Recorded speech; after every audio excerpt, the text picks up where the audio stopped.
ঝড় বৃষ্টি সব কিছু চলে গেল। আজকে আমরা ঘুরতে বেরিয়ে পড়লাম। ঘুরতে বলতে আমরা আজকে জলপাইগুড়ি যাব।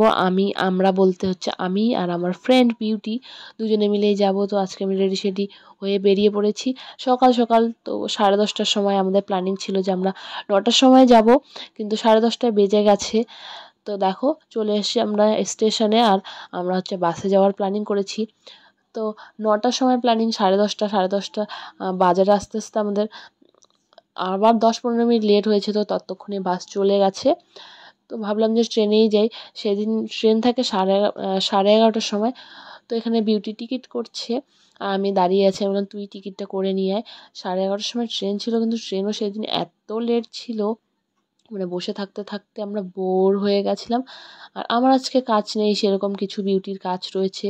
তো দুটো টিকিট নিয়ে আমরা ট্রেনে বসার উদ্দেশ্যে যাচ্ছি।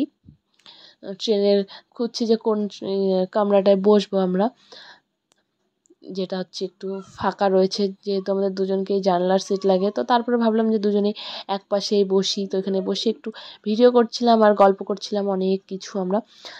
আর মানে অনেক দিন পরেই একসাথে যাচ্ছি, অনেক দিন থেকে প্ল্যানিং যে যাব, তবুও মানে আজকে গেছিলাম আর চলে এসেছি সাথে সাথেই। তো অনেকক্ষণ অপেক্ষা করার পর ট্রেন ছাড়লো সেদিন। প্রায় 12টার দিকে ট্রেন ছেড়েছে, মানে 11:51-তে ট্রেন ছেড়েছে। অন্যদিন হচ্ছে 11:30, 35-40 এরকমের মধ্যে ছাড়ে, কিন্তু সেদিন আমাদের লেট হয়েছে, আবার এখানেও অনেক লেট। তারপরে আমরা জলপাইগুড়ি স্টেশনে নেমে পড়লাম।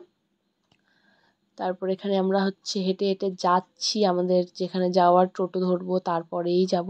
তো আমরা সেদিন গেছিলাম মাল্টি লেভেলে, যেহেতু ও এজেন্ট রয়েছে সেখানেই গেছিলাম। তো ওখানে কাজ করার পর আমরা এখন মানে 1-1.5 ঘন্টাই তো কাজ ছিল। কাজ করার পর ভাবলাম যে কী খাবো।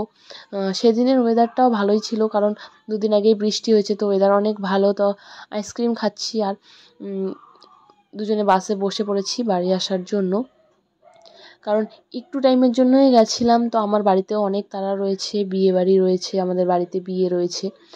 আর সেই জন্যই তাড়াতাড়ি আসছিলাম। আরও বিয়ের জন্য আমার কাজ ছিল কিছু, অনেক কিছু কাজ ছিল বাড়িতে। জানোই বিয়ে থাকলে অনেক কিছু কাজ থাকে। তারপরে বাজারে চলে এসেছি, বাজারে এসে আবার আমরা একটা করে টাটা নিয়ে নিলাম দুজনে খাওয়ার জন্য।